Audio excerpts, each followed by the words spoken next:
YouTube पे मेरी किसी भी वीडियो को सर्च करने के लिए आप YouTube सर्च बार के ऊपर क्लास, आपकी जो भी क्लास है यहाँ पे क्लास लिख देंगे। एक्सरसाइज, जो भी आपकी एक्सरसाइज है वो लिखेंगे। आपकी बुक अगर फेडरल बोर्ड की या सिंगल जो नेशनल करिकुलम है या नेशनल बुक फाउंडेशन है, पंजाब टेक्स्ट बुक बोर्ड है या पंजाब का करिकुलम जो टेक्स्ट बुक बोर्ड है, आप इसकी इस शॉर्ट स्पेलिंग में भी आप लिख सकते हैं। SNC, NBF या PTB, जो भी आपकी बुक है आपने सिर्फ उसको लिखना है। आपने आगे सर नदीम मुनव्वर लाजमी तौर पे लिखना है। ये लिख के सर्च के बटन के ऊपर आप क्लिक करें, आपके सामने उस एक्सरसाइज के तमाम क्वेश्चन आ जाएंगे। मैथ के सेट्स का जो चैप्टर होता है, उस चैप्टर में जो डी मॉर्गन्स लॉ का क्वेश्चन होता है, ये बहुत ही इंपॉर्टेंट होता है हर लेवल पे, चाहे आप किसी भी क्लास में चले जाएँ। तो इस क्लास में जो अभी हम करने वाले हैं, इसमें डी मॉर्गन्स लॉ जो है ये वेरीफाई भी करना है, हमने ये साबित भी करना है डी मॉर्गन लॉ, और दूसरा हमने इनको कैलकुलेशन के साथ, यानी कि जो इसको सेट्स जो एलिमेंट्स के साथ भी वेरीफाई करना है, और इनको वेन डायग्राम के साथ भी हमने इनको वेरीफाई करना है। दोनों तरीक़ों से करना है। तो आपके लिए जो बिल्कुल नई चीज़ है ना यहाँ पे, वो जो वेन डायग्राम के थ्रू इसको वेरीफाई करना है। तो जो वेन डायग्राम के थ्रू भी ये मुश्किल नहीं है। आइए देखते हैं कि ये क्यों मुश्किल नहीं है, क्या इसमें बच्चे मुश्किल समझते हैं। आइए इसको चेक करते हैं। डी मॉर्गन लॉ दो हैं, एक है ए। अगर इस तरफ हमारे ज़हन में आ जाता है कि यूनियन करना है, तो कोई बात नहीं, जो आपके इंटरसेक्शन आ जाता है तो वो कर लें, जैसे आपके ज़हन में आता है ना वो कर लें। A union B. अगर इस तरफ इस सारे का होल का कंप्लीमेंट करते हैं, कंप्लीमेंट के लिए हम सी भी लिख सकते हैं, डैश भी लगा सकते हैं, दोनों तरह से ठीक होता है। इक्वल टू, अब यहाँ पे जो कुछ किया ना, दूसरी साइड पे इसका अपोजिट हो जाता है। इस तरफ हमने अगर यूनियन किया है तो दूसरी तरफ हो जाएगा इंटरसेक्शन। ये इस तरफ अगर सारे का कंप्लीमेंट किया है तो दूसरी तरफ अलग अलग कंप्लीमेंट हो जाता है। ठीक हो गया। ये तो हो गया एक लॉ। दूसरा लॉ क्या होता है वो भी मैं आपको इसलिए ये शुरू में लिख रहा हूँ कि आपको पता होना चाहिए कि जब भी डी मॉर्गन का क्वेश्चन आए तो आपको पता हो कि डी मॉर्गन लॉ होते क्या हैं। अगर हम इस तरफ, होता ये है, ये वाले जो सेंटर वाले साइन हैं ये चेंज हो जाएंगे। ए यहाँ पे पहले हमने यूनियन किया है तो अब कर देंगे इंटरसेक्शन। बी इक्वल टू, अगर यहाँ पे देखो हमने होल का कंप्लीमेंट था, इस तरफ इंटरसेक्शन है तो दूसरी तरफ यूनियन, और इस तरफ होल का कंप्लीमेंट है तो दूसरी तरफ अलग अलग कंप्लीमेंट हो जाएगा। अब आपको अंदाज़ा हो गया होगा कि दोनों डी मॉर्गन्स के जो लॉ है इसमें क्या डिफरेंस है।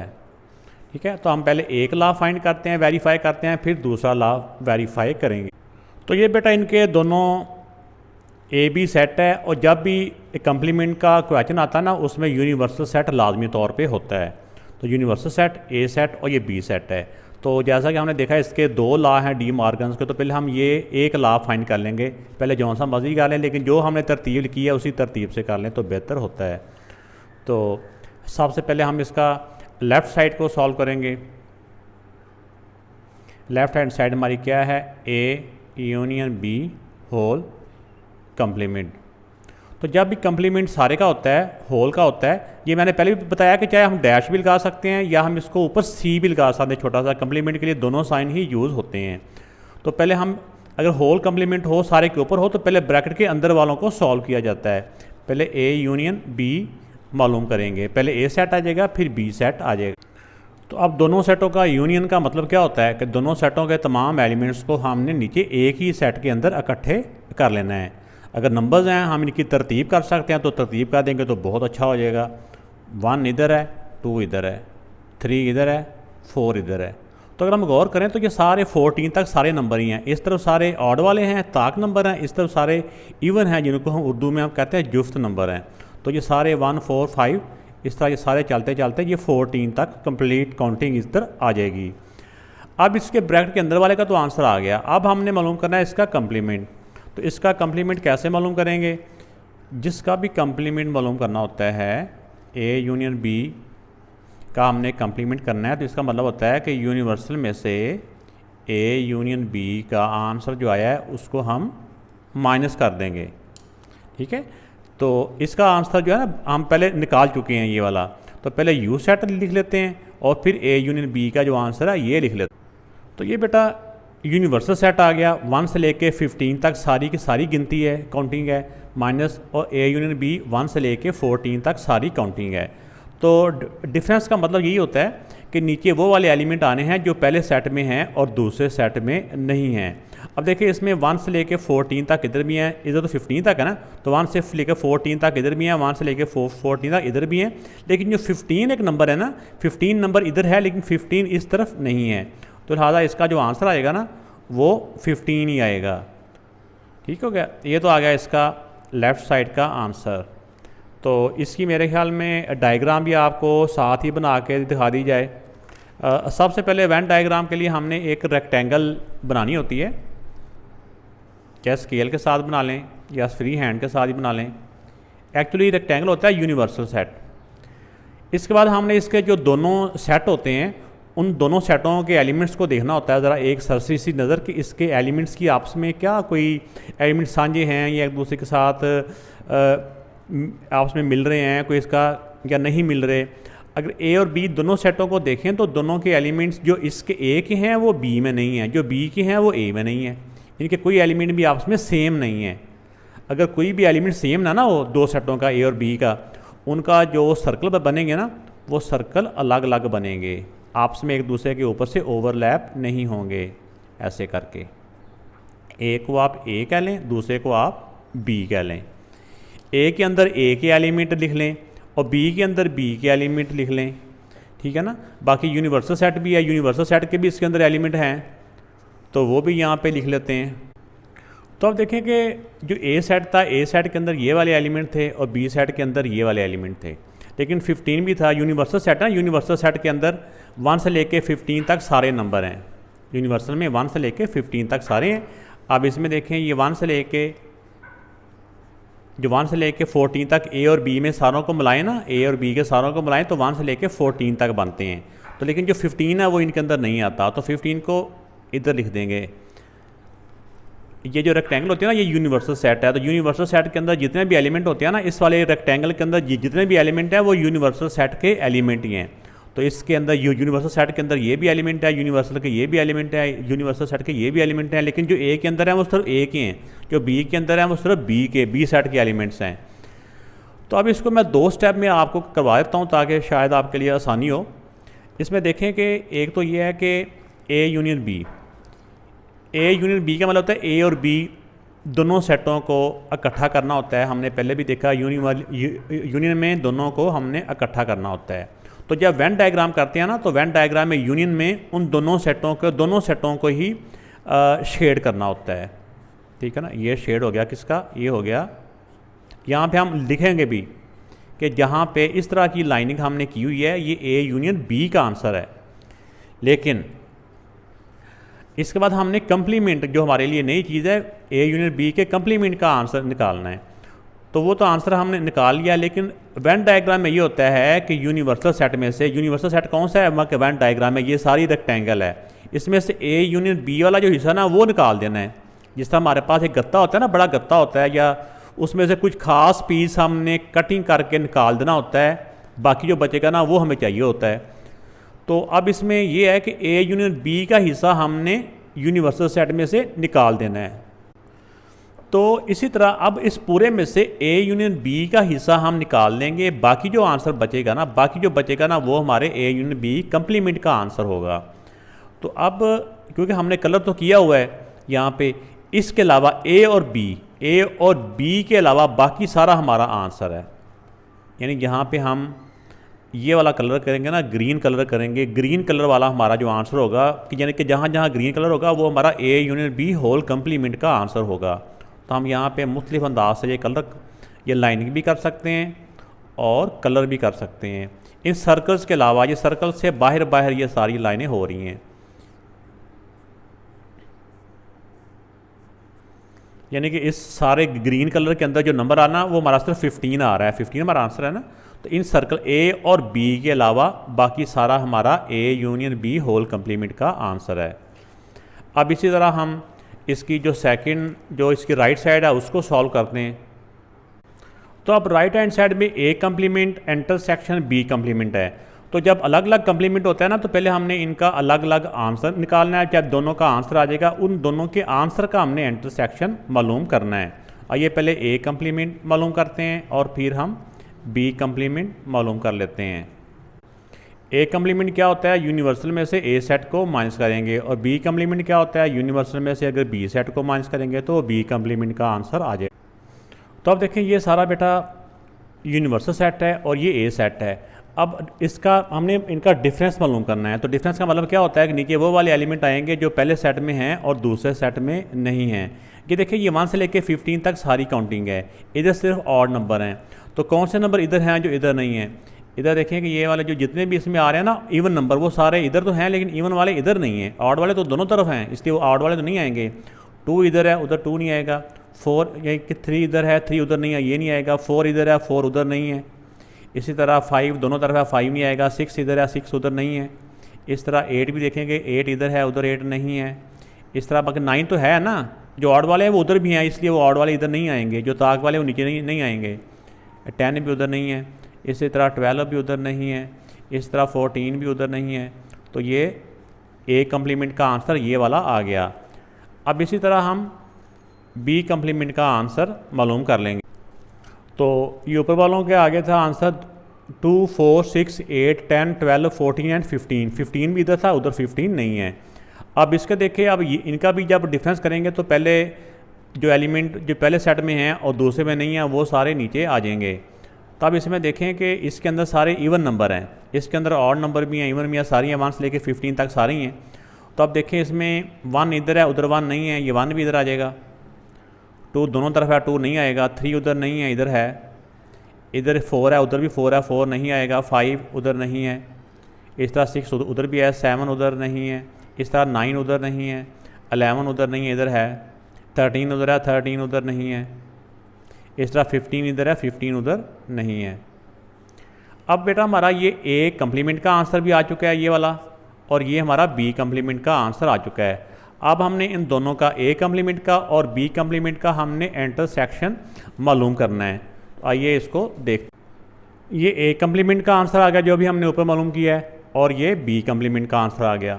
अब इन दोनों में देखो कि कौन सा इंटरसेक्शन का मतलब ये होता है ना कि जो वो एलिमेंट लिए जाने हैं जो दोनों में सेम है।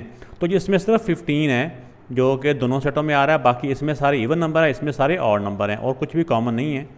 तो इसका आंसर ये आ जाएगा जो कि आंसर 2 आ गया। अब देखिए इसका जो हमने सेट्स के मुताबिक किया था, इसकी जो लेफ़्ट साइड थी, लेफ़्ट साइड का आंसर भी 15 आया था, ठीक है ना। अब राइट साइड का मालूम किया तो भी आंसर 15 आया। एक तरह तो ये सेट्स के अकॉर्डिंग तो हमने ये वेरीफाई कर दिया कि इसका डी मॉर्गन में जो लेफ़्ट साइड है वो राइट साइड के इक्वल है। पहले वो लिख लेते हैं, फिर इसकी वेन डायग्राम मैं बना के आपको दिखाता हूँ। ये तो हो गया वो उन्होंने कहा था ये भी वेरीफाई करना, तो हमने आंसर 1 और आंसर 2 से ये वेरीफाई हो गया कि ये इसके इक्वल है। तो अब इसकी जो राइट साइड की जो वेन डायग्राम है वो मैं आपको बना के दिखाता हूँ। वेन डायग्राम में चाहे लेफ़्ट साइड हो चाहे राइट साइड हो, सेट अगर वही है ना, उसके लिए जो सर्कल होते हैं ना बेटा, वो सर्कल सेम ही बनते हैं, सिर्फ शेड का फ़र्क आता है। तो अब इसमें देखें कि ए के एलिमेंट, जैसा कि हमने पहले देखा कि ए के जो तमाम एलिमेंट्स हैं वो बी में नहीं हैं। ये मैं सामने रखने की कोशिश करता हूँ ताकि आपको नज़र आ जाए कि ये नीचे आपको नज़र आ रहे हैं ए के तमाम एलिमेंट। ये मैं दूसरी डायग्राम में जो हमने पहले बनाई है उसमें भी मैंने आपको चेक कराया था कि जो ए के एलिमेंट सारे हैं वो बी के एलिमेंट आपस में एक दूसरे में कुछ भी सेम नहीं है। अगर सेम नहीं है तो इसका मतलब हुआ कि हमने इनका जो सर्कल है ना वो आपस में ये साझा नहीं है, कोई एलिमेंट साझा नहीं है, तो इनका जो होता है ना सर्कल भी आपस में कहीं पे आपस में साझा नहीं होगा, एक दूसरे के साथ टच नहीं करेगा, ये दूर ही बनेगा। ठीक है, ये बी हो गया। तो जब हमने इसके अंदर चाहे एलिमेंट आपने वैसे ही लिखने हैं जैसे हमारे होते हैं ना, जो हमने लेफ़्ट साइड पे जैसे इनके एलिमेंट लिखे थे, एलिमेंट लिखने का तरीका वही है। अगर लिखने हैं तो लिख लो, नहीं लिखने तो भी ऐसी कोई बात नहीं है। लेकिन आपकी क्योंकि अभी स्टार्ट है वेन डायग्राम, तो आप लिख लेंगे तो आपके लिए ज़रा आसानी रहेगी।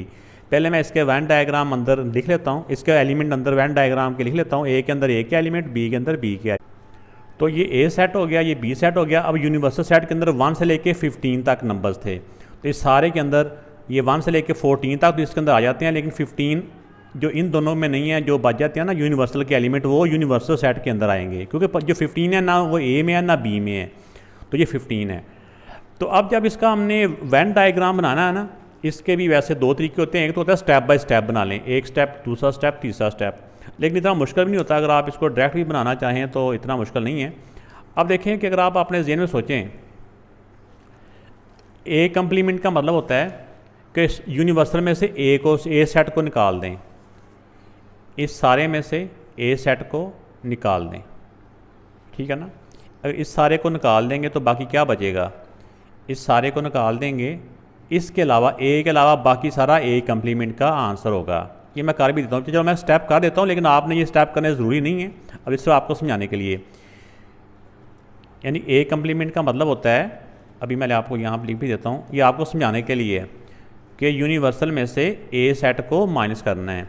और बी कम्प्लीमेंट का मतलब क्या होता है, यूनिवर्सल में से बी सेट को माइनस करना है। अब यूनिवर्सल में से ए को निकालेंगे, पहला स्टेप ये है हमारा। तब इस सारे में से जब ए को निकालेंगे तो इसका जो आंसर होगा ना ए कम्प्लीमेंट का, वो ए के अलावा, ए को निकालना है ना, ए के अलावा बाकी सारा ए कम्प्लीमेंट का आंसर होगा। ये देखें, ये इसके अलावा, जहाँ पे मैंने इस सर्कल के अलावा बाकी सारा हमारा आंसर होगा, ये वाला ए के अलावा। आपने चाहे स्केल के साथ ये लाइनें ड्रा कर लेनी है। अगर आप उधर भी देखें, ए कम्प्लीमेंट के आंसर के अंदर हमारा है ये आया था 2, 4, 6, 8, 12, 14 और 15। ये देखो 2, 4, ये 8, 12, 14 एंड 15 भी इसमें आ रहा है। अब दूसरा हमारा बी कम्प्लीमेंट। बी कम्प्लीमेंट के लिए भी मैं यही वाली डायग्राम बनाता हूँ आपको दोबारा, और आगे बी कम्प्लीमेंट आपको शो करवाता हूँ। तो बी कम्प्लीमेंट का मतलब क्या होता है कि यूनिवर्सल सेट में से बी को निकालना है, बी सेट को निकालना है। तो यूनिवर्सल सेट कौन सा होता है, यूनिवर्सल सेट ये सारी रेक्टेंगल है, इसमें से सिर्फ जो बी वाला पार्ट है ना वो निकाल देना है। सिर्फ ये पार्ट के अलावा बाकी सारा जो हिस्सा होगा ना वो बी कम्प्लीमेंट का आंसर होगा। अब इसके अलावा, बी के अलावा बाकी सारे को आप शेड कर दें।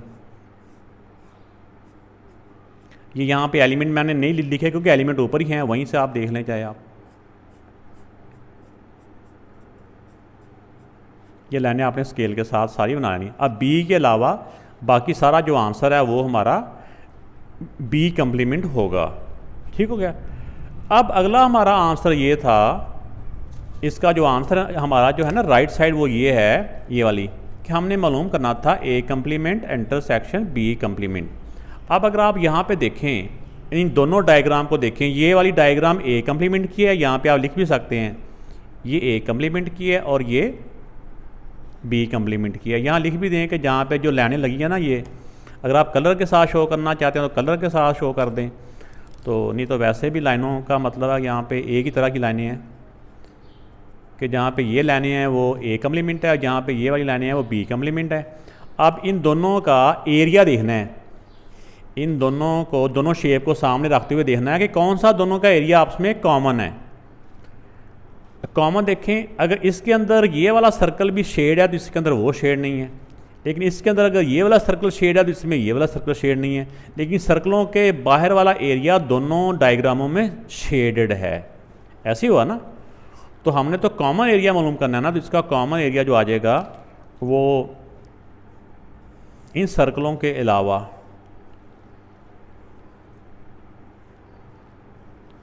ये सेम ही है सर्कल सारे, जो डायग्राम सारे सेम बना रहा हूँ।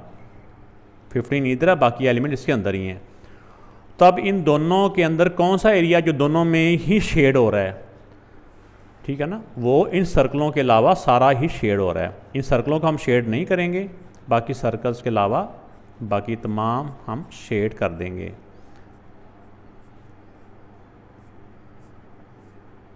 इसमें कलर भी कर सकते हैं, तो यहाँ पे लिख भी देंगे A complement intersection B complement.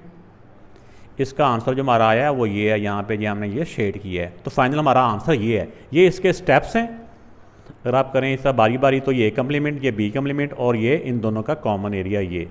तो देखें जो हमारा फाइनल आया है, इन सर्कलों के अलावा बाकी सारा हमारा आंसर है। और इसमें जो हमने जो लेफ्ट साइड में किया था उसमें भी जो हमारा ग्रीन कलर था, इन सर्कल्स के अलावा बाकी सब में ग्रीन था। हमारा आंसर ये वाला था, जो ग्रीन जहाँ पे लाइनिंग थी ना। तो हमारा यहाँ पे भी सर्कल्स के अलावा बाकी सारा है वो हमारा आंसर है। इस तरह राइट साइड में भी सर्कल्स के अलावा बाकी जो सारा शेड है वो हमारा आंसर है। तो दोनों वेन डायग्राम से ये बात प्रूव होगी कि इसकी जो लेफ़्ट साइड है इसमें लिख सकते हैं हमने, एक इसके साथ लिख लेते हैं ये फिगर 2 है, और जो लेफ़्ट साइड की है उसके साथ लिख लेते हैं फिगर 1। यहाँ पे भी लिख सकते हैं from figure 1 and figure 2 it prove. तो फ्रॉम फिगर 1 एंड फिगर 2, ठीक है ना, ये 2 लिखा है मैंने। इट वेरीफाइड दैट, ये जो हमने लेफ़्ट साइड वाला इसका जो फर्स्ट लॉ था डी मॉर्गन का, वो हमने प्रूव किया कि दोनों के आंसर फिगरों से सेम आ रहे हैं, इसलिए ये दोनों साइड इक्वल हैं। ऐसे भी लिख सकते हैं, या left hand side equal to right hand side भी लिख सकते हैं। तो अभी हमने डी मॉर्गन का जो फर्स्ट लॉ था जो हमने पहले लिखा था, पहले वो हमने वेरीफाई किया सेट्स के मुताबिक भी और वेन डायग्राम के मुताबिक भी। अब जो इस डी मॉर्गन का जो सेकंड लॉ है उसको हम इन दोनों तरीक़ों से वेरीफाई करेंगे। तो सेकंड डी मॉर्गन लॉ में पहले हम इसका जो लेफ़्ट साइड है इसको हम सॉल्व करते हैं। तो लेफ़्ट हैंड साइड में देखेंगे पहले A intersection B whole complement है। तो जब कम्प्लीमेंट ब्रैकेट के ऊपर हो तो पहले हमने ब्रैकेट के अंदर वालों को सॉल्व करना होता है, यानी ए इंटरसेक्शन बी हम मालूम करें। तो ये बेटा ए सेट हो गया, ये बी सेट हो गया। अब इन दोनों सेटों का इंटरसेक्शन क्या होगा, इसके वो एलिमेंट होंगे जो दोनों सेटों में सेम है। तो इसमें देखें दोनों एलिमेंट, दोनों सेट के अंदर कोई एलिमेंट भी एक जैसा नहीं है। इसमें अगर ऑड नंबर है तो इसमें इवन नंबर है, इसके अंदर कोई भी एलिमेंट सेम नहीं है। तो अब ये ए इंटरसेक्शन बी का आंसर ये आ चुका है। अब इसका इस सारे का हमने कंप्लीमेंट मालूम करना है। तो किसी भी सेट का जब हमने कंप्लीमेंट मालूम करना होता है, अगर ए इंटरसेक्शन बी का हमने कंप्लीमेंट मालूम करना है तो इसका मतलब ये होता है कि यूनिवर्सल में से हम जिसको बी माइनस करेंगे, ठीक है ना, ए इंटरसेक्शन बी को जब माइनस करेंगे तो इस जिसको माइनस करते हैं उसी का कंप्लीमेंट बन जाता है ये। तो अब पहले यू सेट आ जाएगा, फिर इसका जो आंसर है ना वो आ जाएगा। तो अब देखिए यूनिवर्सल सेट ये हो गया, फिर इसका ए इंटरसेक्शन बी का आंसर हो गया। अब नीचे वो वाले एलिमेंट आएंगे जो पहले सेट में हैं लेकिन दूसरे में नहीं है। अब देखा, जब हमने गौर से देखा तो दूसरे सेट में तो कोई एलिमेंट भी नहीं है, तो पहले सेट के तमाम एलिमेंट्स नीचे आ जाएंगे, 1 से लेके 15 तक सारे आ जाएंगे। तो ये बेटा इसका लेफ़्ट साइड का आंसर आ चुका है। तो अब इसकी वेन डायग्राम बनाते हैं। तो वेन डायग्राम जब हम बनाते हैं तो हम देखते हैं कि जब दो सेट जो दिए हुए हैं, इन दोनों सेट्स के अंदर कौन से एलिमेंट कुछ सेम हैं या नहीं हैं। तो हमने इससे पहले यानी कि पार्ट में भी देखा कि ए और बी में कोई एलिमेंट भी सेम नहीं है। अगर दोनों के सेम नहीं है तो इनका जो सर्कल होता है ना वो अलग अलग बनता है, ठीक है ना। ऐसे करके ए का अलहदा से बनेगा, बी का अलहदा से बनेगा। तो इसके अंदर एलिमेंट अगर आप लिखना चाहते हैं तो लिख लें, अगर नहीं भी लिखना है तो कोई बात नहीं है, लेकिन वो लिख लेंगे तो आपके लिए ये आसानी रह जाएगी। इसके अंदर ये 2 नहीं था, ये 1 3 5 7 ऐसे। तो ये 1 3 5 7 9 13। जब इस सर्कल्स के अंदर लिखते हैं ना फिर कॉमास नहीं लगाए जाते, तो ऐसे कॉमास के बगैर ही। और बी सेट के अंदर कौन से होते हैं, 2 4, थोड़ा सा गैप देना होता है, 6 8 12 एंड 14। और क्योंकि यूनिवर्सल सेट के अंदर हमारा जो है वो 15 भी है, तो ये यूनिवर्सल सेट होता है। इस बाउंड्री वाल के अंदर जितने भी एलिमेंट होते हैं ना वो सारे यूनिवर्सल सेट के एलिमेंट होते हैं। बाकी 1 से लेके 14 तक तो इसमें आ जाते हैं, लेकिन 15 इन दोनों में नहीं है, तो वो इनसे बाहर हमने लिखना होता है। उसको हम कहीं पे भी लिख सकते हैं, इधर भी लिख सकते हैं, इधर भी लिख सकते हैं 15 को, इधर भी, लेकिन हो इस रेक्टेंगल के अंदर अंदर कहीं पे भी ये 15 हम लिख सकते हैं। तो जैसा कि हमने पहला स्टेप देखा कि इसमें जो ए इंटरसेक्शन बी है, इसमें कौन सा साझा एरिया इनका, इसका साझा एरिया कोई भी नहीं है। तो अब इसका साझा एरिया कोई नहीं है तो इस सारे में से साझे एरिया को निकालना है। तो इसमें साझा एरिया जब है ही कोई नहीं है तो फिर सारे में से क्या निकालेंगे, जब साझा है ही कोई नहीं है तो इसमें से कुछ भी बाहर नहीं निकलेगा। तो ये सारे का सारा ही इसका आंसर आ जाएगा इस तरह करके, क्योंकि ए इंटरसेक्शन बी एक एम्प्टी सेट था ना, एम्प्टी का मतलब कुछ भी नहीं। तो जब इस सारे में से कुछ भी नहीं माइनस करना तो मतलब कि सारे का सारा सेट होगा, तो फिर इसका ये सारे का सारा जो होगा ना ये इसके सर्कल भी आ जाएंगे और सारी रेक्टेंगल इसके है, इसका आंसर है। यानी 1 से लेके 15 तक हमारा सारा आंसर आ जाएगा इसका। ये होगी फिगर 1। साथ लिख भी लेते हैं हम ए बी होल कम्प्लीमेंट, इसके आगे लिख दें ऐसे करके शेड, कि ये जहाँ पे शेड है ये सारा इसका आंसर है। ये स्केल के साथ आपने सीधी लाइनें किसी चाहे लेड पेंसिल से या किसी कलर से साथ आपने लगा लेनी। तो अब हमने राइट हैंड साइड के लिए A complement union B complement मालूम करना है। तो जब अलग अलग कम्प्लीमेंट होता है तो पहले हमने ए कम्प्लीमेंट का अलग से आंसर मालूम कर लेना है, बी कम्प्लीमेंट का अलग से आंसर मालूम कर लेना, फिर दोनों का आंसर का यूनियन निकाल लेंगे। तो ए कम्प्लीमेंट का मतलब होता है यूनिवर्सल में से ए सेट को माइनस करेंगे। तो पहले ये यूनिवर्सल सेट हो गया, फिर ये ए सेट हो गया, नीचे वो वाले एलिमेंट आएंगे जो पहले सेट में हैं लेकिन दूसरे सेट में नहीं है। तो ये एलिमेंट नीचे आ गए। ये हमने पार्ट 1 में ये पार्ट किया हुआ है, ये वहाँ से मैंने ये पेज लिया है। इस तरह बी कम्प्लीमेंट के लिए यूनिवर्सल में से बी को माइनस करेंगे, तो पहले यूनिवर्सल सेट फिर बी सेट, तो नीचे वो वाले एलिमेंट आएंगे जो पहले सेट में हैं लेकिन दूसरे सेट में नहीं हैं, ये वो वाले एलिमेंट आ गए। अब इन दोनों सेटों का यूनियन हमने मालूम करना है, यानी इनको और इनको तमाम एलिमेंट्स को हमने एक ही सेट के अंदर इकट्ठे कर ले। तो जब हमने ए कम्प्लीमेंट का आंसर ये लिख लिया, फिर बी कम्प्लीमेंट था तो बी कम्प्लीमेंट का आंसर जो निकाला था वो लिख लिया। अब इन दोनों सेटों के तमाम एलिमेंट्स को हमने एक ही सेट के अंदर इकट्ठे कर लेना है। तो जब हम गौर करेंगे तो 1 से लेके इवन नंबर एक तरफ इवन है एक तरफ ऑड है, साथ 15 भी है, तो ये 1 से लेके ना 15 तक ये सारे नंबर ही बन जाते हैं, 1 से लेके 15 तक। तो ये इसका सेकंड आंसर आ गया, यानी राइट साइड का आंसर आ चुका है। तो हमारा लेफ़्ट साइड का आंसर जब हमने देखा कि हमारा लेफ़्ट साइड का जो आंसर था वो भी 1 से लेके 15 तक ही था सारा, ठीक है ना, 1 से लेके 15 तक था हमारा। और इसी तरह जो राइट साइड है उसका आंसर भी हमारा 1 से लेके 15 तक सारा आ गया। तो अब इससे तो हमें सेट से तो ये वेरीफाई हो गया कि ये दोनों जो साइड हैं इसकी इक्वल हैं। अब इनको हम वेन डायग्राम के थ्रू वेरीफाई करते हैं राइट साइड। तो अगर तो आप इसको शॉर्ट फॉर्म में करना चाहें तो भी हो सकता है कि जैसे हमें पता है कि जो इसकी पहले राइट साइड की जो लेफ़्ट साइड की डायग्राम बनी है ना उसी टाइप की इसकी भी डायग्राम बननी है। तो लेकिन अगर हम स्टेप बाय स्टेप भी कर लें तो भी नहीं, मुश्किल नहीं है। तो जैसा हमें पता है कि ए और बी साइड में कोई एलिमेंट भी कॉमन नहीं है, इसलिए इनका सर्कल अलग-अलग ही बनना था। तो पहले अगर हम इसका मालूम कर लेते हैं ए कम्प्लीमेंट। ए कम्प्लीमेंट का मतलब होता है कि यूनिवर्सल में से ए को निकालना है, यानी इस सारे में से ये सारा जो रेक्टेंगल है, ये सारी जो रेक्टेंगल ये यूनिवर्सल सेट है, तो इस सारे में से अगर ए को सिर्फ निकालें, सर ए को निकाल दें तो बाकी जो आंसर बचेगा ना हमारा वो ए कम्प्लीमेंट का आंसर होगा। इस सर्कल के अलावा जिसके ऊपर मैंने हाथ रखा है ना, इसके अलावा बाकी सारा हमारा ए कम्प्लीमेंट होगा। तो ये वाला हमारा ए कम्प्लीमेंट है। अब हम दूसरा बी कम्प्लीमेंट मालूम कर उसको हम उसकी वेन डायग्राम बनाते। तो बी कम्प्लीमेंट का मतलब ये होता है कि इस सारे सेट में से यानी यूनिवर्सल में से बी को निकालना है। यानी सारा जो यूनिवर्सल सेट होता है ना, ये सारी रेक्टेंगल होती है, इस सारी में से सिर्फ बी को निकालना है। बी इस वाले के अलावा बाकी सारा जो हमारा आंसर होगा वो बी कम्प्लीमेंट का आंसर होगा।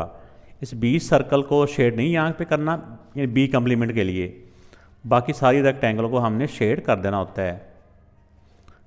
तो ये अब नेक्स्ट हमारा स्टेप है इन दोनों का यूनियन करना है। यूनियन का मतलब होता है जो इसका शेड है वो भी, जो इसका भी शेड है वो भी। तो जब हम दोनों को जब हम शेड करेंगे, यूनियन का मतलब होता है कि उन दोनों को इकट्ठा कर देना है। अब देखें इस वाले सारे में ये शेड नहीं है और इस सारे में ये शेड नहीं है, लेकिन जब हम इन दोनों को इकट्ठा करते हैं तो ये वाला चाहे एक में भी शेड हो ना तो जब इसका मुकम्मल आंसर आता है उसमें वो शेड हो जाना होता है जो एक तरफ भी शेड हो। तो ये बी भी शेड हो जाएगा टोटल में, और ए क्योंकि इस तरफ शेड है तो जब इनको हम दोनों को इकट्ठा करेंगे तो ए भी शेड हो जाएगा। तो दूसरे मतलब में ये कह लें कि ये पूरी रेक्टेंगल ही शेड हो जाएगी। तो यूनियन में सारे को शेड करना होता है। तो आप देखें कि जो एक तरफ भी शेड है ना, जैसे देखो ये सर्कल से बाहर बाहर वाला सब में शेड है ना, इस वाले में भी इस वाले में भी, तो ये तो वैसे शेड हो गया, ठीक हो गया ना। ये आपको जरा स्टेप में समझा रहा हूँ। वैसे इसका शॉर्ट मेथड ये है कि यूनियन में सारा शेड हो जाना होता है। लेकिन देखें इधर ए शेड नहीं है, इधर शेड है। अगर एक तरफ भी शेड है ना तो वो वाला पार्ट भी शेड हो जाना होता है। अब बी में देखें, बी में इधर शेड है इधर शेड नहीं है, तो एक तरफ भी शेड हो गया तो वो शेड हो जाना होता है। तो अब सारे रेक्टेंगल के अंदर सेम लाइनें आ गई हैं कि सारे शेड हो गया। ये पूरी रेक्टेंगल, इसके अंदर सर्कल भी शामिल हैं, तो सारे का सारा शेड हो गया। तो ये जो शेड किया ना कि जहाँ पे ये लाइनें हैं वो सारा हमारा आंसर है। तो हमने देखा कि इसकी जो साइड 1 थी उसमें भी कंप्लीट फिगर शेड हुई थी। जो ग्रीन लाइनें थी ना वो सारों के अंदर थी, सर्कल्स में भी बाहर भी। तो इन लाइनों का कितना गैप रखना होता है, ये मुनासिब ही रखना होता है। इसमें ये नहीं है कि लाइनें कितनी हों, ये कोई ऐसा कोई रूल नहीं है। तो आपने अब इसका जो फाइनल हमारा आंसर है वो ये वाला, ये मैंने स्टेप किए थे, अगर आप स्टेप कर देंगे तो ज़्यादा अच्छा हो जाएगा, ऐसे समझ आ जाता है। अगर नहीं आप डायरेक्ट भी करना चाहें तो आपको यहाँ से अंदाज़ा हो जाता है कि कौन सा पार्ट हमने शेड करना है। तो दोनों फिगर से हमें अंदाज़ा हो गया कि इसकी लेफ्ट साइड और राइट साइड इक्वल। तो एंड पे हम इस तरह की स्टेटमेंट लिख देंगे, from figure 1 and figure 2 it prove that, ये जो सेकंड लॉ था वो आप लिख लेना है। तो या इसको हम left hand side equal to right hand side भी लिख सकते हैं। अगर ये लिख लिया तो फिर ये लिखना ज़रूरी नहीं होता।